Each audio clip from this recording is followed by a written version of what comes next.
sports, and politics. Get ready to rumble! You wanna talk smack? You in the right place. So take a step back before I get all up in your remember, because I don't remember. I remember every bit of this. You're the dudes holding on the phone line. Your voice will be heard, sir. Next caller, please.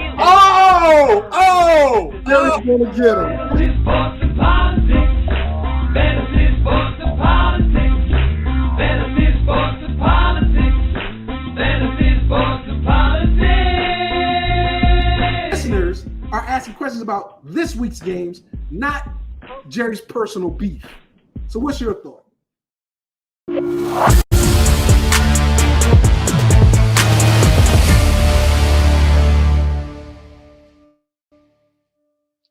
Ladies and gentlemen, boys and girls, children of all ages, welcome to Fantasy Sports and Politics. It's me, Mr. FSP, doing what I do because I do it for you all day, every day. I know it's been a couple weeks since I've been on here doing my thing. Look, a lot of stuff has been going on, a lot. So much so that when I'm able to tell you, I will. Right now, it's a lot of good stuff going on. So anyway, I don't know what the heck. I guess I don't know. They've added so much stuff here to StreamYard. I'm like, okay, I don't really care. But anyway, let's talk about some stuff, particularly the NFL divisional round. We saw what happened yesterday between the 49ers and the Seahawks. Oh my God. We also saw what happened between the Buffalo Bills and Denver. And I want to talk about that game first. Not only because it happened first, but because of how incredibly careless Sean Payton was in that game. This wasn't a Buffalo Bills got whooped situation. It wasn't whoop that trick, whoop that trick, whoop that trick. What? It wasn't a Trick Williams situation. Reference WWE Trick Williams. It was a very hard fought game where Sean Payton messed up the second half of that game. And then when they were about to win the game, he compounded his mess up. I'm going to tell you. We're also going to talk about college football, the college football playoff, the championship. It happens on Monday night, I believe. Look, I told you, Indiana was going to make it. They're for real. Mendoza is for real. Miami, great defense, hard running attack. Beck has been there before. They don't need him to win the game. They just need Beck to manage the game. He's a good manager. I don't know if he's going to be as dynamic as a playmaker in the pros, but he's damn good. He's damn good. And then Kevin Stefanski got a job already. Jim Harbaugh got a job already. I want to talk about those. Now, let's get into what happened with Denver and Buffalo. I'm also going to talk about, what's going to happen today with the Rams and Chicago, and then Houston and New England. I'm going to talk about those two. But here's the problem that I have with what happened yesterday. In the early game, I am thoroughly upset and disappointed that Sean Payton decided to be very aggressive in the second half of that game between Buffalo and Denver. Why am I thoroughly upset? I'm thoroughly upset because you go in with a 10-point lead, right? You come out, you get a turnover on Buffalo's opening drive in the second half, and instead of playing moderate, not conservative, moderate football, you go extreme. Throw, throw, throw. You get 3 points out of it. And maybe a minute and a half off the clock. Now you get the turnover in their territory. But not one completed pass and a field goal try, what you get. That to me was an opportunity to take 2 to 3 minutes off the clock. And if you end up with a field goal, cool. But you only took off like a minute and 10, minute 15, maybe that.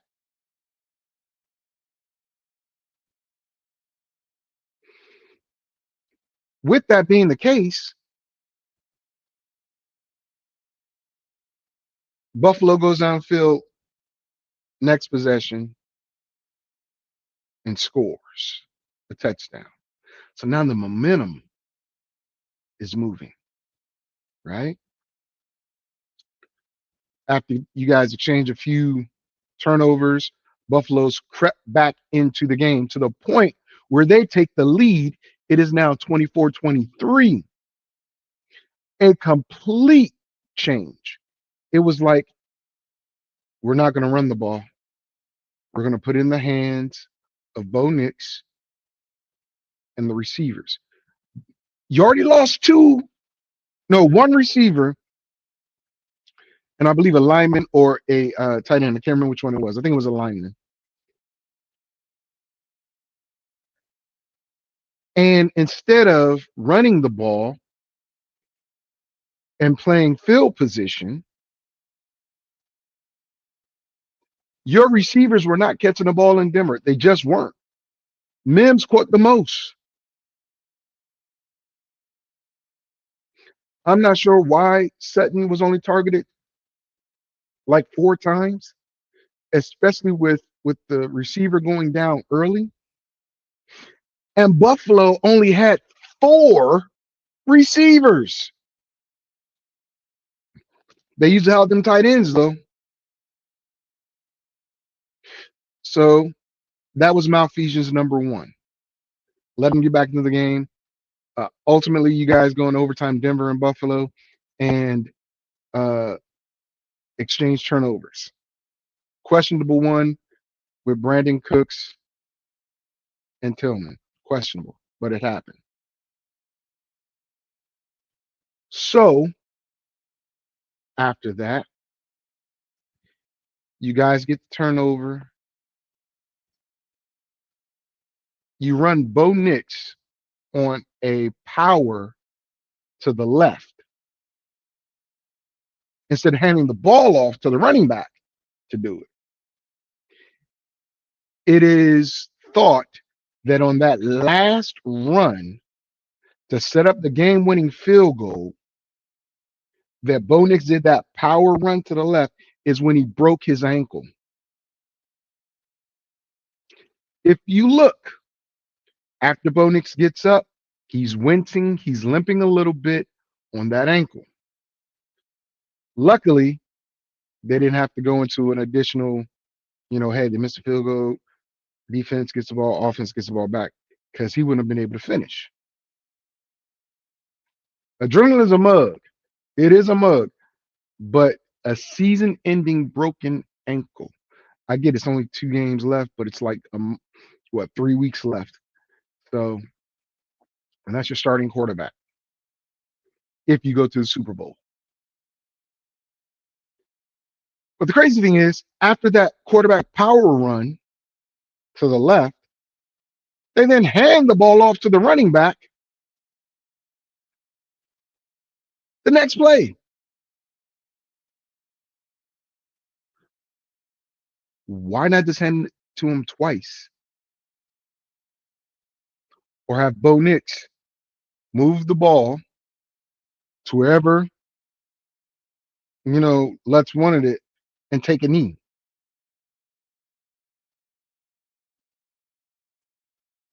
Because you already got the pass interference twice. The roughing the passer one would have gotten it if the first, if that last pass interference happened, because I was roughing the passer. But you're already in field goal range. Bo could lose maybe 1 or 2 yards by taking a knee and knock off maybe 3 or 4 seconds from that play. I don't believe Buffalo had another timeout.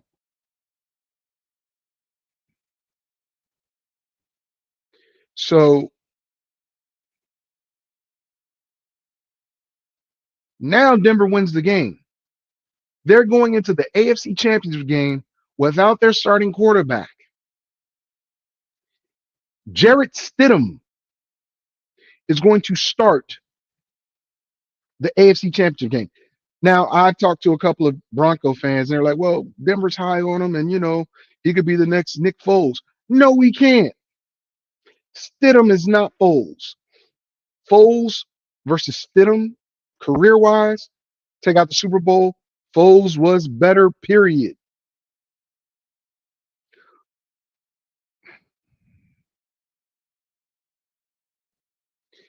Denver's defense is going to have to win the game. I don't think they're going to win.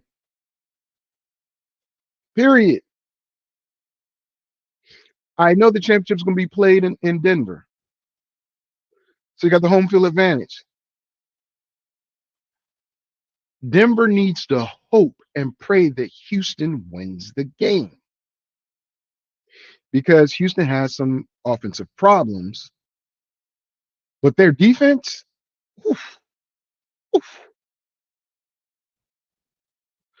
that would be a low-scoring game in my opinion, and that would be the best thing for Denver. If New England wins, New England can score. They have a big quarterback that can run. They got a power running back and a speed running back. They've got a true number 1 wide receiver in Stephon Diggs. They've got a nice set of tight ends. And their defense is pretty damn good. I'm wanting Houston to win, honestly. But if New England goes out and throws the ball around and gets up, no Nico Collins for Houston. That means Christian Kirk. That means Higgins. That means I forget what the other receiver is down there. Marks is going to have to be big. Nick Chubb's going to have to be big. Dalton Schultz is going to have to be big. But Houston's been heckling Jekyll or Dr. Jekyll, Mr. Hyde when it comes to their offense. Their defense, A1. A1. And that's the saving grace for Houston versus New England. But both teams, in my opinion, beat Denver without Bo Nix. I had Houston beating Denver even with Nix. Without Bo Nix, either Houston or New England's going to the Super Bowl. And a lot of New England Patriot fans wanted to be the Patriots, and I think it could be them. I actually think it could be them. Honestly. And at a neutral location, if Seattle, because I'm going to talk about Seattle in a second, wins, Sam Darnold is not going to do his thing. But it'll be defense versus defense. If Houston and Seattle, very old school game, right?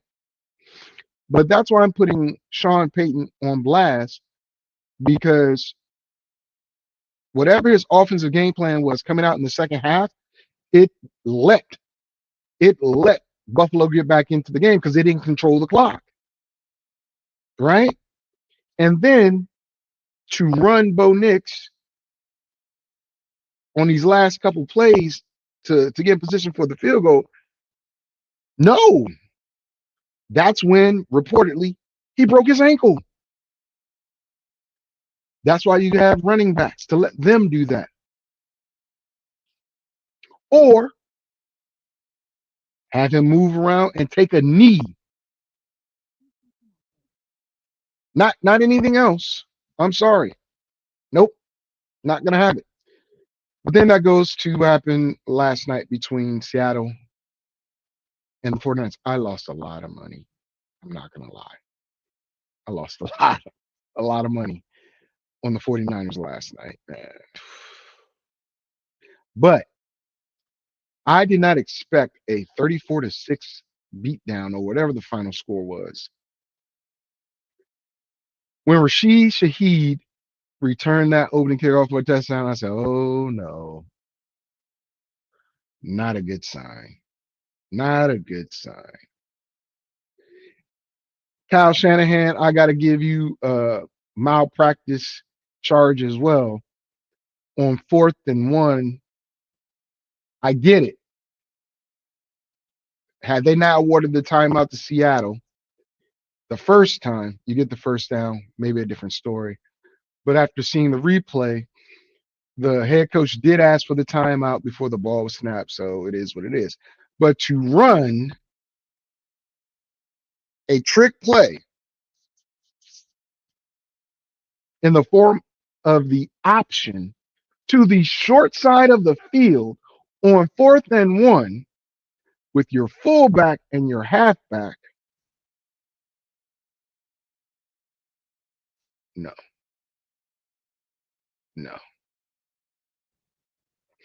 Then the other trick play, it worked, but it only got 1 yard. Seattle's defense is the truth. It is. Seattle's defense was dominant. And that's why I said in a neutral site or at a neutral site, I think Sam Darnold doesn't perform well. Last night he didn't have to. He had a kickoff return for a touchdown. Kenneth Walker scored 3 times. So that's what? 24 points plus, the extra points. Right? That's 28. You had 2 more field goals. That made you 34 points. Sam Darnold didn't have to do anything. He finally found Cooper Kupp, though. Where was that all season? Jeez. But the point of the matter is Seattle looked dominant, and they were at home, and that crowd was definitely part of it. When the previous owner, I don't know if he's the previous or current owner, but when they built that stadium, the acoustics were designed to go down,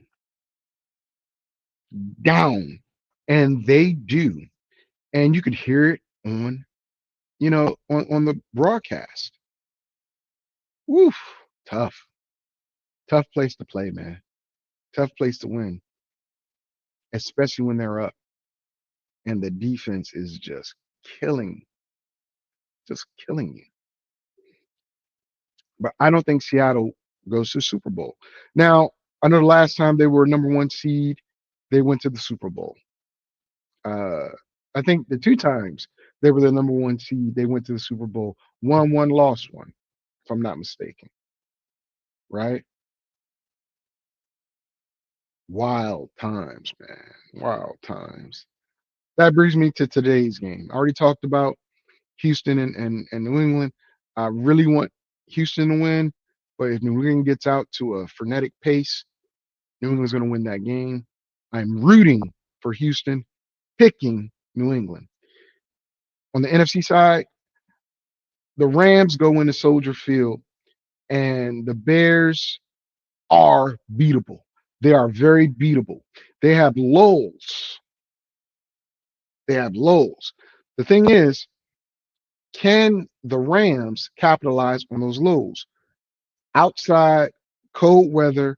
Last time they had a situation like this, they lost to Philadelphia in the playoffs last year.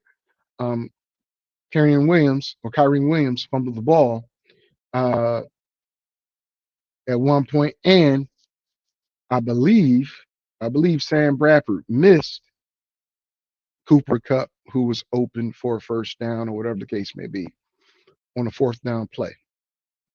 So you're going into Chicago that runs the ball rather well. That has been the Achilles heel of the Rams defense. The Rams defense is phenomenal at rushing the passer. They're phenomenal at bringing pressure, but they have a problem stopping the run. Rome Odunze has disappeared for Chicago. He was hot in the beginning. He's cold now. And DJ Moore, the veteran, is the guy they're throwing the ball to. But, and Loveland, the thing is, it's all set up because the running game is working. This is why you get Ben Johnson, man. This is why you get Ben Johnson. He can design offenses and be effective. Caleb Williams does not need to throw for 300 yards every game. He can get to that point, but as long as you got that running game, that's going to get him to those 300 yards. Because play action, it sets up so much.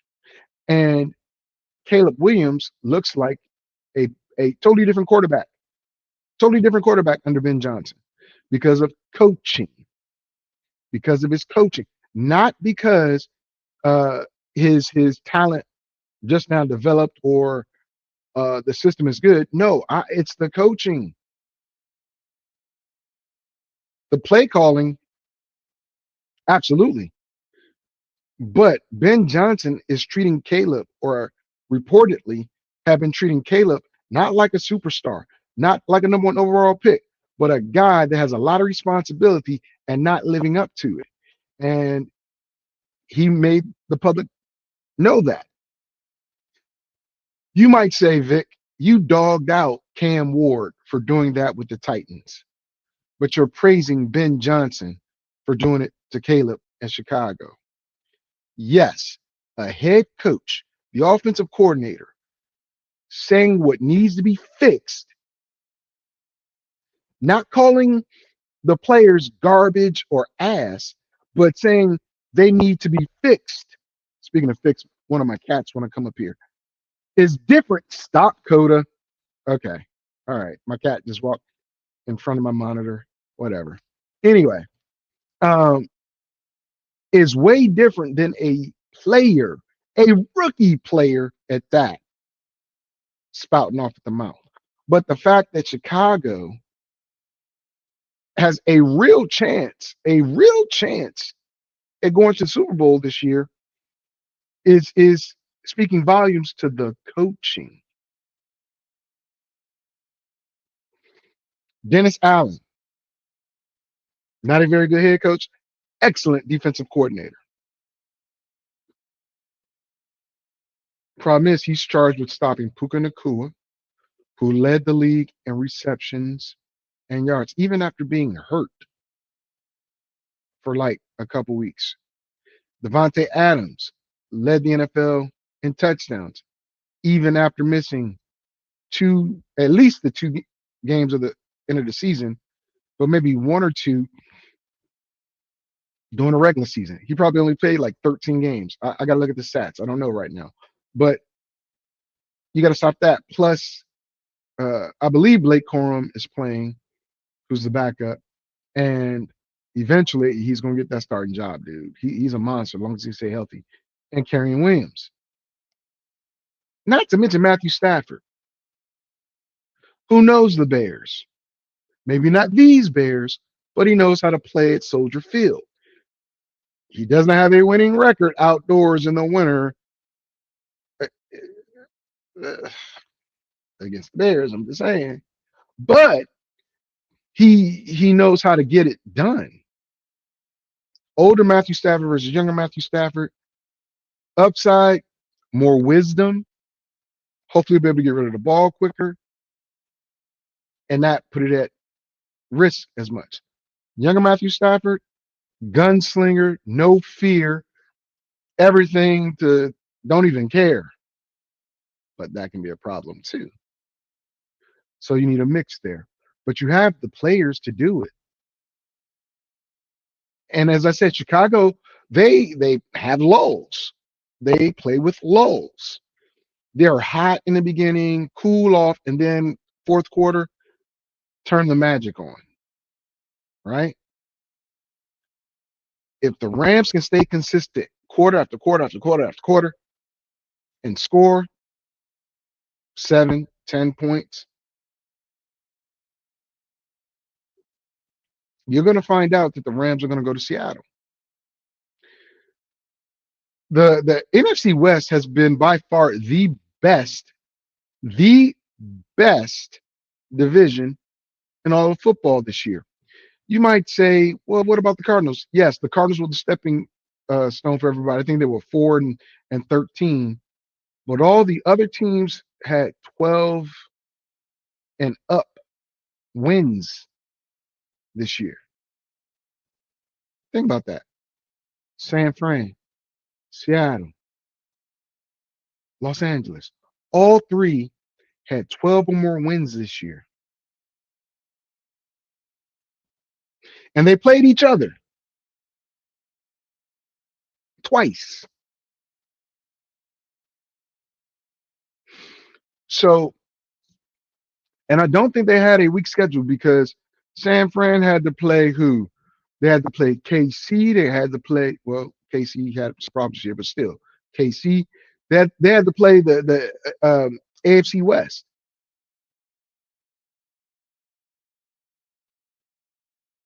Two playoff teams out of there.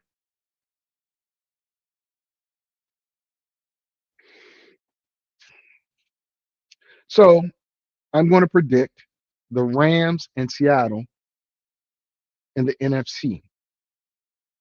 I've picked the Rams to go to the Super Bowl. I'm going to stick with that. I'm not backing down. I'm sticking with it. So the Rams are going to be the team that I have going there. Let's talk about college football playoff. Miami.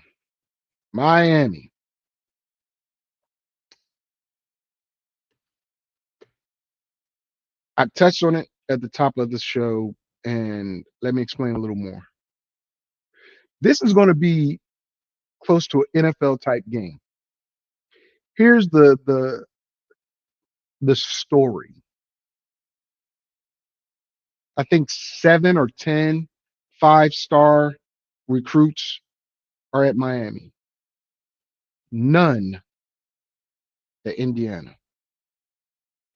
I believe the highest Indiana has are like 3 or 4 4-stars. The rest are players people passed on.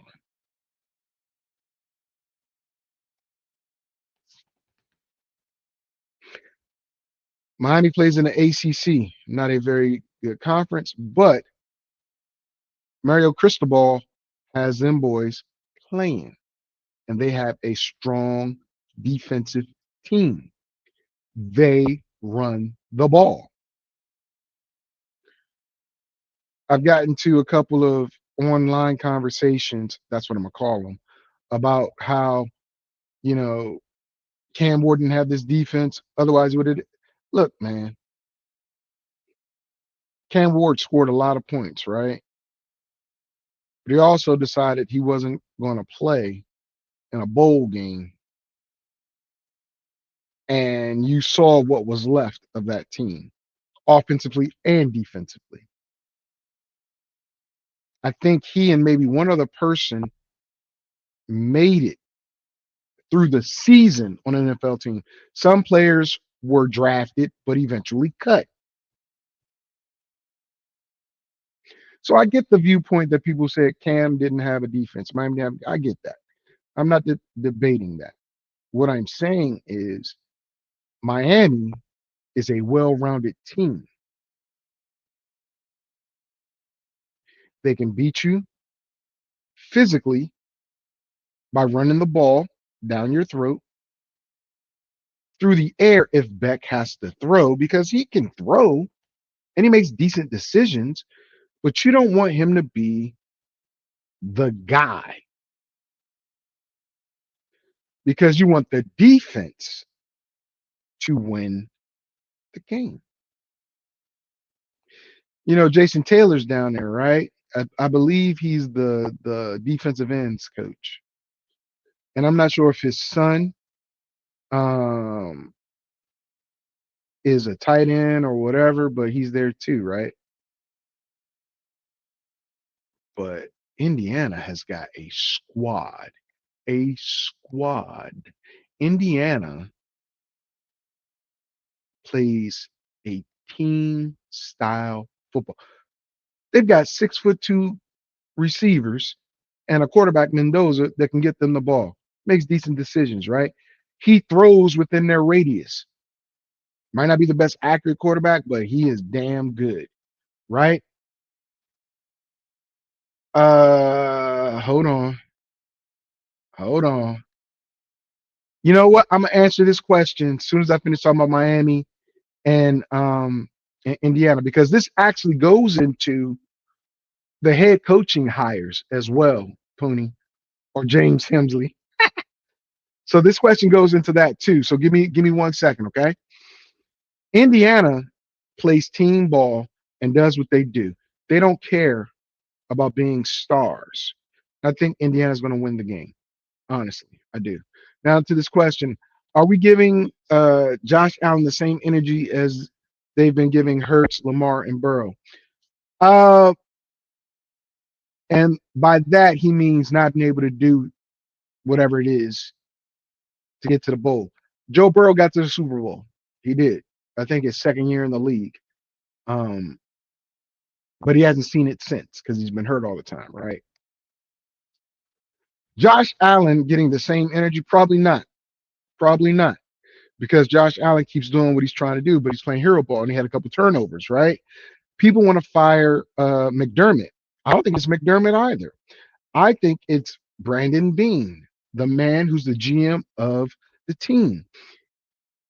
Josh Allen is a great talent. The offensive line is not that good, but good enough. You had a strong run game with Cook, but Cook also led the league in fumbles. They might have whiffed on Coleman at the receiver position. Khalil Shakir, awesome, but he shouldn't be your number one guy. He should be your number two guy, in my opinion. Dalton Kincaid, Dawson Knox, and the other tight end had a field day last night. Josh Allen is the better of all the quarterbacks because he's the most consistent one out of those guys. Hurts has won a Super Bowl. Hurts has been to Super Bowl multiple times. But I don't think Hurts is as capable as Josh is, right? Lamar, I don't know what's going on with Lamar. Just can't get past that hump, man. I don't know. We'll see what happens under new management and our new team. Like I said, Joe Burrow has been to the Super Bowl, but it's hurt every other year because they don't address the offensive line. And he has one of the best receivers in the game. So to give Josh Allen that same energy and treatment, I can't do that. Josh Allen is probably one of those guys that needs to be there, right? And you give him a Diggs to go with Shakir. You know, I know Diggs' personality stuff got him out of there, but you give him a solid number one receiver, that run game, and an aggressive defense. Defense isn't aggressive. Defense is a read and react defense. I don't think they go after the quarterback as much, but that's why I can't give him the same energy, right? I think he's a little better. I was gonna give his 2 cents. All right, now I can give my 2 cents. He says, on the IU, Indiana University in Miami, they keep screaming that IU have or has 3-star. No one talks IU have the most experience because the team transferred okay. They transfer players in. Got it. All I'm gonna tell you is this. All I'm gonna tell you is this. They have players that aren't individuals. They have players that aren't individuals, and they play well together. And the coach is coaching his ass off. As far as me putting Allen over Hurts, I got to. The reason why is because in a passing game, on a consistent passing game, Allen's better. Both of them run the ball. Both of them are guys that can get the first down, get the touchdown, da da da da da. But Allen is doing way more with way less. That's why. Love you though, bruh. All right. Let me get to this other thing. Because I see all this stuff going on, and I gotta see what's going on in this chat group, y'all. I gotta see what's going on in this chat group. Again, somebody else might do.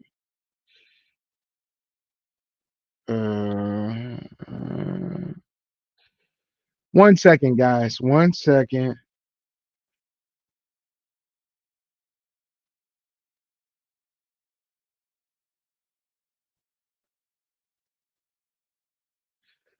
Okay.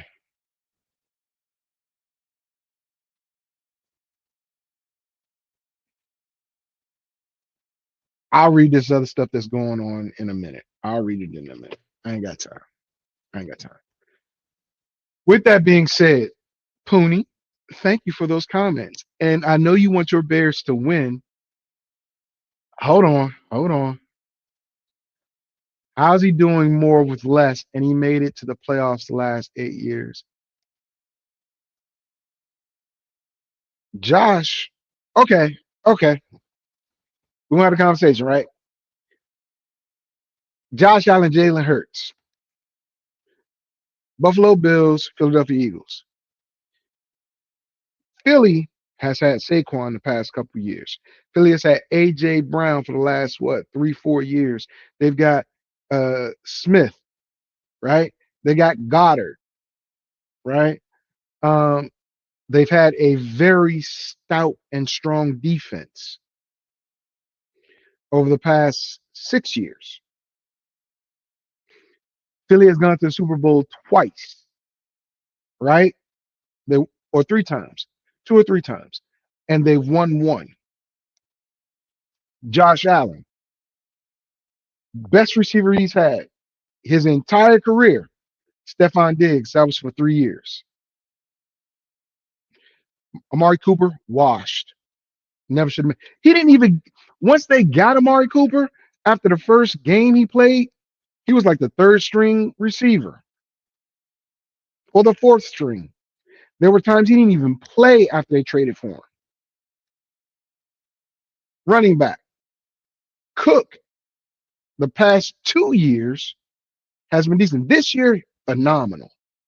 Won the league rushing title. Also had the most fumbles all season.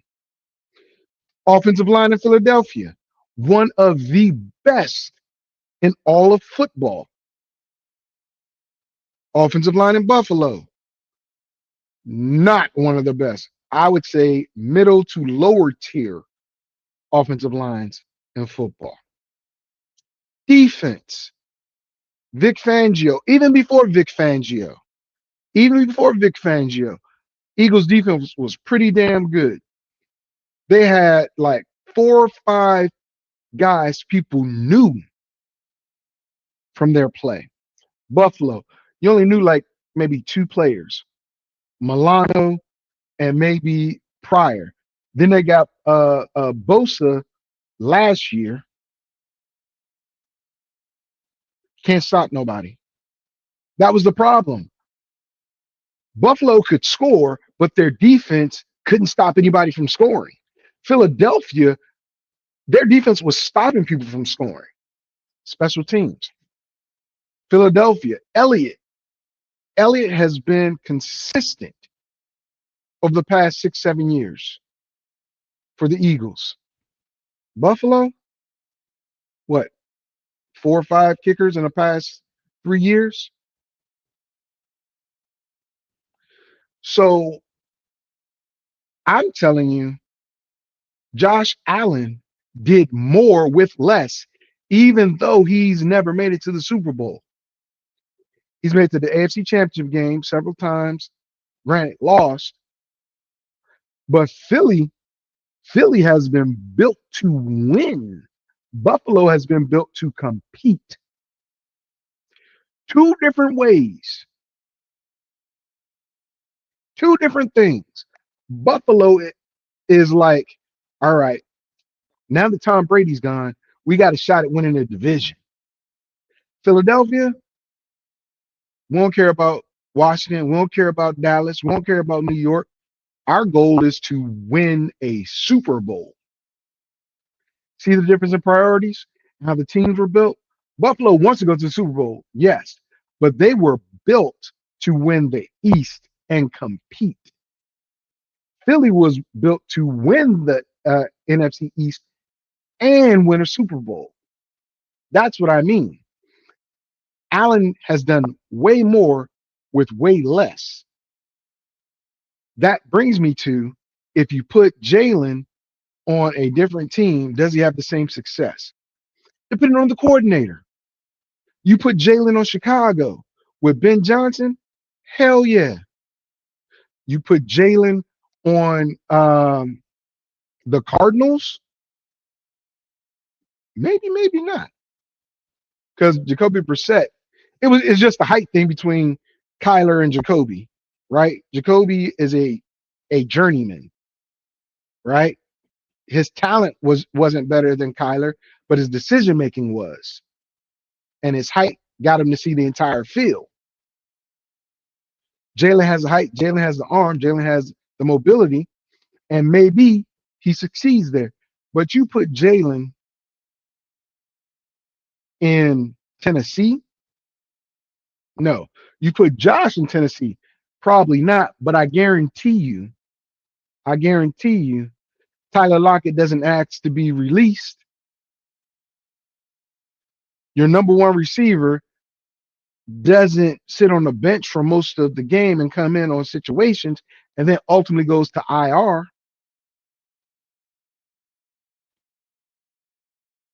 That's what I got.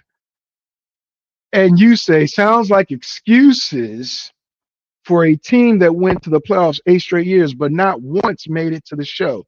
Just sounds like you just know more Philly players. Bruh,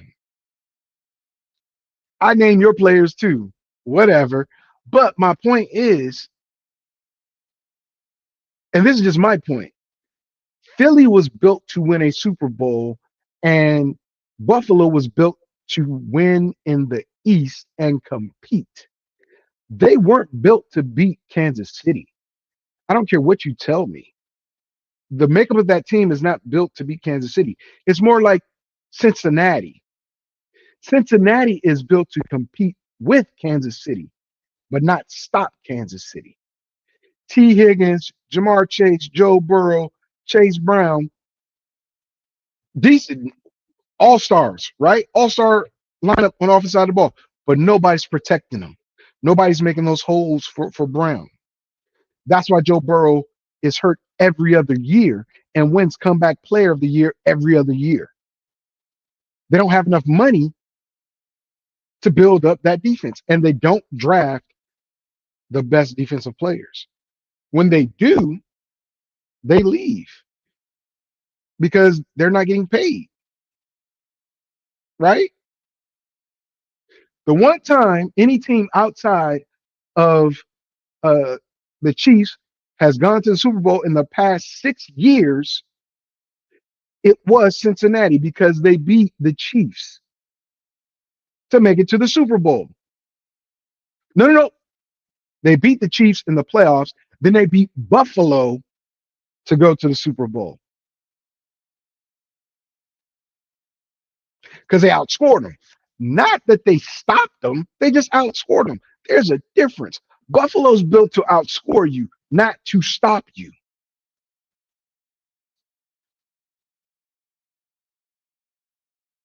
That's just my take, bro. That's just my take. Not with Burrow being hurt. That's my point, dude. That's my point. Burrow needs an offensive line. If they can protect him, they will be very, very good. Look, here's the thing. The Bengals went what 5-12 a year or so ago, right? And Burrow played the whole season.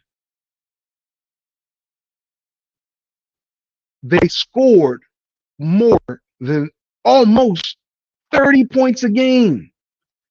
Ended up 5-12. So what I'm saying is Burrow, Hurts, Allen, right? Burrow has the most talent at the skill positions. I think Jamar Chase is better than AJ Brown. I think T. Higgins is better than the Slim Reaper Smith.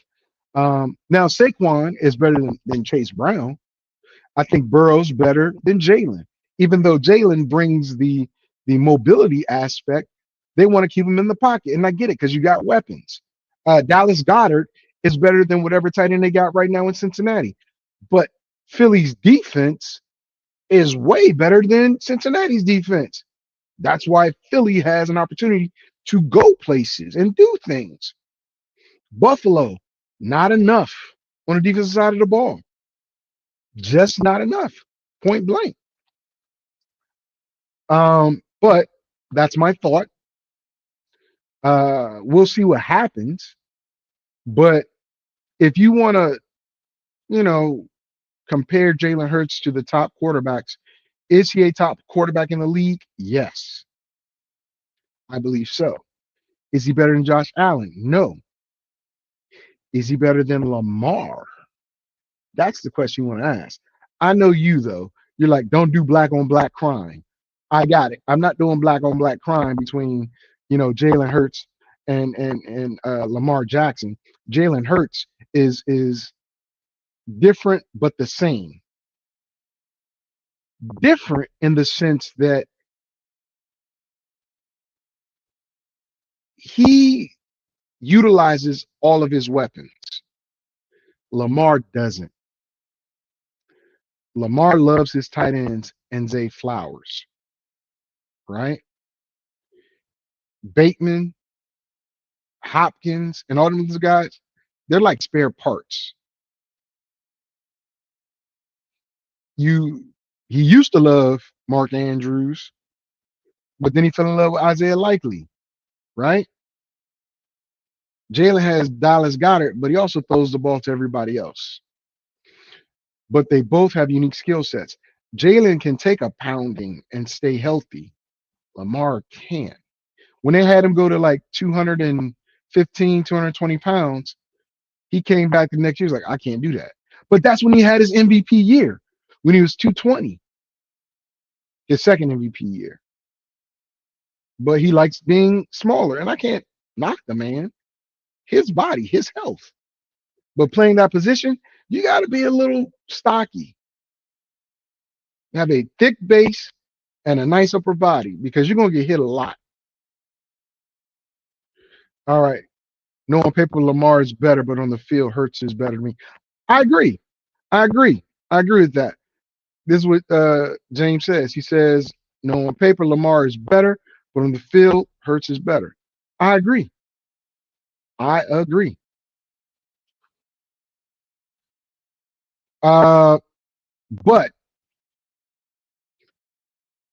if you're doing the fantasy draft, who you picking first? Out of the 4 quarterbacks we talked about, right? Or 5. It's 4 or 5. Out of Lamar, Josh, Burrow, Hurts, who you picking first? Fantasy-wise, you're probably going to pick Josh Allen, followed by Lamar because it gives you that dual threat. Then you go Joe Burrow because Joe Burrow, when healthy, is going to get you a lot of points throwing the ball, a lot of touchdowns. Then you go Jalen Hurts because Jalen, you don't know if he's going to get 150 yards passing and a touchdown or two, or he's going to get you a couple of rushing touchdowns. He's an enigma in that system. You don't get Hurts first. You do not get Hurts first. James says he's going to get Hurts first. And that's why you're probably not going to ever win a fantasy league. If those four are on the board, my opinion, Allen, Jackson, Burrow. Some people might interchange Burrow and Jackson, depending on if you're going to stack with Jamar Chase. If you stack with Jamar Chase, I can see that. But if you can't get Jamar Chase, then why are you going to put Burrow over Lamar? Because you can always stack Lamar because Zay Flowers is coming down the road, right? That's what I did this year. And I won several leagues, but also lost because Lamar didn't play.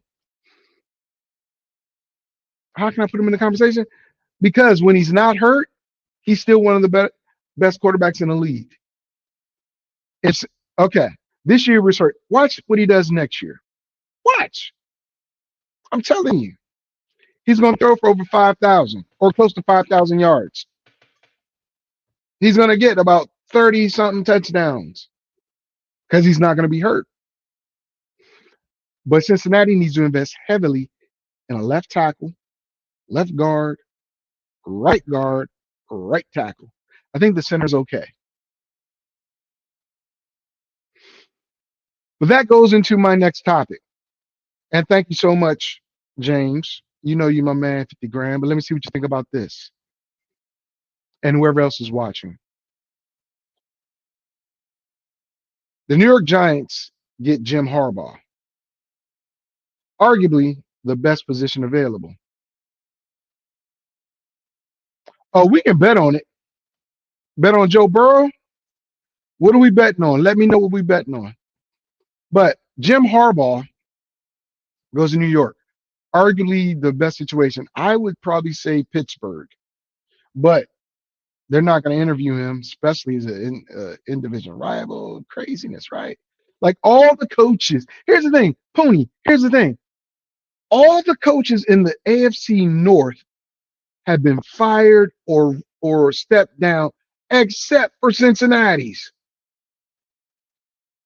Look at that. Look at that. Crazy, right? Anyway, Harbaugh goes to New York where he has Jackson Dart, Scatterboo, and Neighbors on the offensive side of the ball, and the defense is pretty damn good. I think he's going to fix the attitude there, and he's going to make them a contender yet again. And I think that was a good fit, either there or Atlanta. I think if he goes to Atlanta, or if he went to Atlanta, he would probably win a division title quicker because you don't have to compete with Washington and their young quarterback. You don't have to compete with Dallas and all the money Jerry has. And you don't have to compete with Philadelphia, who I think is about to get into that rebuilding phase. I really think so. But if you go to Atlanta, all you got to do is make sure you're better than New Orleans. Easy. Better than Carolina. Not so easy, but I think this year was a good year for them. I don't know if it's going to sustain next year. And beat Tampa. Tampa is about to be in a rebuild mode. I'm not happy that Kevin Stefanski went to Atlanta. I'm going to tell you why. I don't think Kevin Stefanski is a very good quarterback coach. I don't think he's a very good coach. Look what he did. He let Baker go. I know he didn't make the call because it was a GM, but it had a lot to do with Kevin Stefanski being able to work with him. Baker has done nothing but win once he hit Tampa Bay. Of course, he had a stint in Carolina and a stint in the Rams, but he's done nothing but win since he's been in Tampa. We're not even going to talk about how I feel he treated Shador. But I will say this. he has a player there that knows his system and by default will be the starting quarterback, Kirk Cousins. Kirk Cousins has 2 more years on his contract, right? His free agent contract. Michael Penix is, uh, let me finish my thought and I'm going to post what you said, Pony. Michael Penix is rehabbing his 3rd ACL tear. So Michael Penix probably isn't going to be back until mid-season or be ready until mid-season at the least or the earliest. So Kirk Cousins knows the system. He has a good rapport with the coach. He has a 2-year deal left. The young gun quarterback who this coach did not hire, does not have to commit to, can't play until sometime down the road. So Kurt's going to, in my opinion, Kurt's going to play the season and then play out his last season under that contract under Stefanski, leaving Michael Penix in year 4 where it's a prove it or get cut situation because he was a first round pick, 5th-year options on the table, but does Atlanta do that? Right? Because Kirk Cousins, I believe, is going to do well under Stefanski. They're going to be like, okay, well, no need to take him out. No need to change him. What are you doing? Don't bring in the kid yet. And then the last year of Kurt's contract is going to be like, okay, well, why stop this train? Why stop this train? So they're going to keep him going. I don't like that because that slows the development of Penix unless Stefanski's allowing Penix to get those reps, not just mental reps like he did to Shador, but reps as the number 2 quarterback once he's able to. Now they're going to bring somebody in to be the backup quarterback, for next year until Penix is healthy. They might even draft a quarterback. I would not draft a quarterback in this draft class because it's not a good draft class, right? Moore, the kid out of Oregon, he's returned back to school. He was supposed to be the number 2 quarterback. Mendoza's going to the Raiders. If the Raiders are smart, they'll keep that pick and that guy. The other quarterbacks, I'm not sold on. I am not sold on. No. And where Atlanta's picking, they might not get the best options. Now, who's going to be out there to be a backup for Kirk Cousins? Nobody, because nobody really wants to be a backup to Kirk Cousins. Joe Flacco, maybe. But then we get that whole Kirk Cousins, Joe Flacco, Michael Penix thing. Crazy. My boy Brody. And welcome. I'm going to welcome my boy Brody to my neighborhood street football league. He took over for a disastrous team that could have done well, but the owner, I still love you, bro. I still love you, but you ran your mouth and you said some things, so that you had to go. But Brody took over the team, and he says, yeah, Michael Penix might be in trouble, but you have to give them both a chance to play when he is healthy. I feel like he feels some type of way towards black quarterbacks. Wow. I didn't say that. That's what Brody said. I'm not disagreeing with it, but that might be. I don't think it's. I think he had something against Shador, because I don't think he has something against black quarterbacks because, he did get Watson. I think the ownership got him Watson. He might not have wanted Watson. So I don't think he has anything against black quarterbacks, but I think he had something against Shador personally. Let's be honest. C Pussins have Cousins. Okay. Like, what are you talking about? Let me show you what he put. Because I was like, what in the hell? Cousins was horrible. He wasn't that bad, but he wasn't that good. He wasn't that good. And let's see. I agree with this draft class. Okay, Pooney says, I agree with this draft class. I personally would not draft a QB in the first round. Only one I'm getting is Mendoza. And I love the way Mendoza plays. Just me. But back to Atlanta. I don't like what they did getting Stefanski.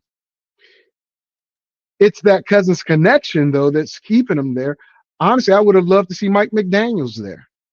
I think Mike McDaniels implementing his run game with Tyler Algier, Tyler Algier and Bijan Robinson, and then you got Drake London and Kyle Pitts. I think that would have been awesome for Atlanta. And I think Mike McDaniels fits.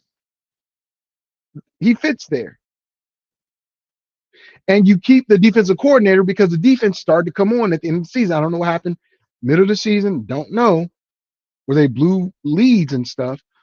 But I would have had Mike McDaniels as a head coach there.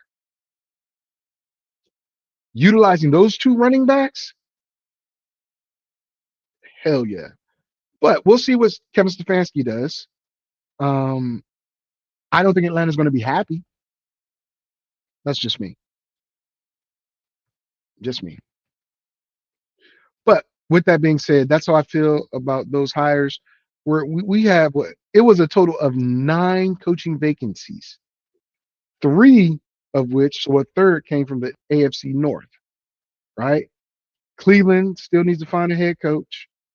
Pittsburgh needs to find a head coach, right? Baltimore needs to still find a head coach. Pittsburgh needs to still find a head coach. About to say Houston. Tennessee needs to still find a head coach. That's 5 coaching jobs right there. Miami still needs to find a head coach. 6. But people wanting Shula, to go there.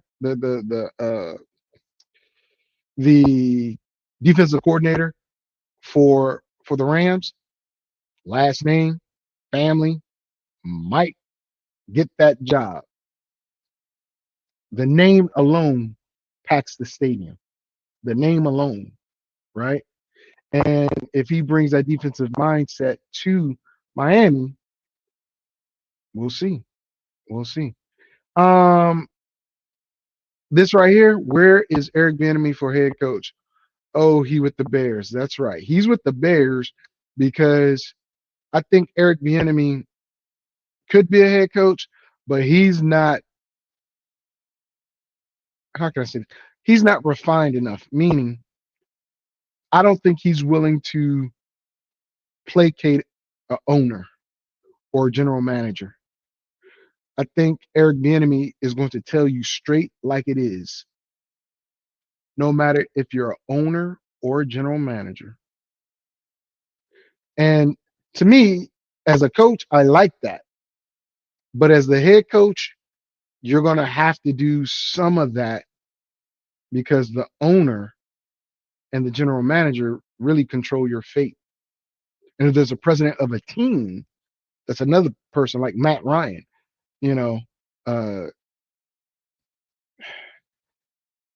having too many puppet masters for the one puppet is what I'm getting to on that. Eric Bieniemy is not going to be your puppet. I'm not your puppet. No. Y'all remember that song? I'm not your puppet. That's what Eric Bieniemy is going to say. I'm not your puppet.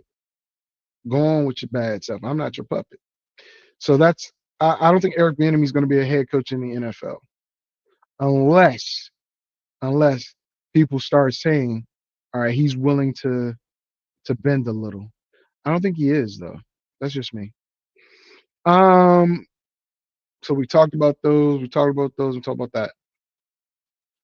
That's all I got for today, guys. Like I said, I'm rooting for Houston to win, but I'm picking the Patriots.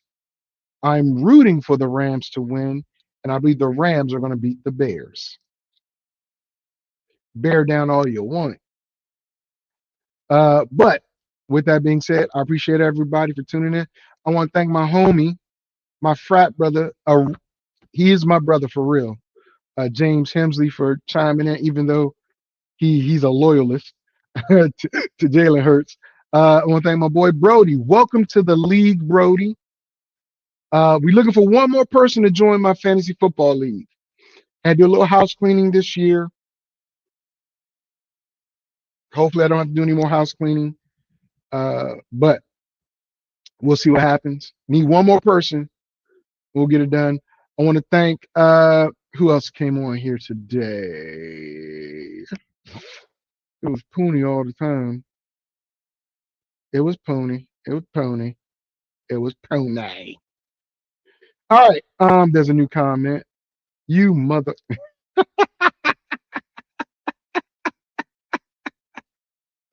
Hey, if you grew up in the urban city, because I know they're black, white, Latino.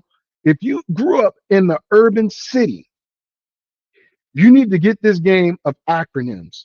It's for black people, but I guarantee you, if you grew up in the urban city, you could play this acronym game where it's just like the letters, and you got to say what those letters mean, because you probably heard them. If you weren't in a black house, you either heard them or somebody in one of your friends would say it.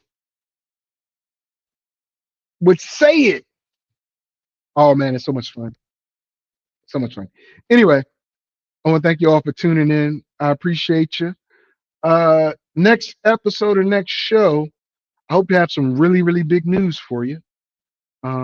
We're going to talk about, who's going to the Super Bowl, of course, but I really, really hope to have some very, very big news for you because I'm trying to lock something in. It's locked in, but I'm making sure it's locked in before I make any more announcements, okay?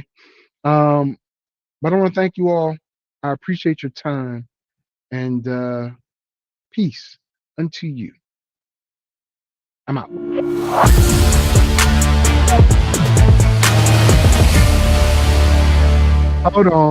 Hold on. We're going to do that one more again.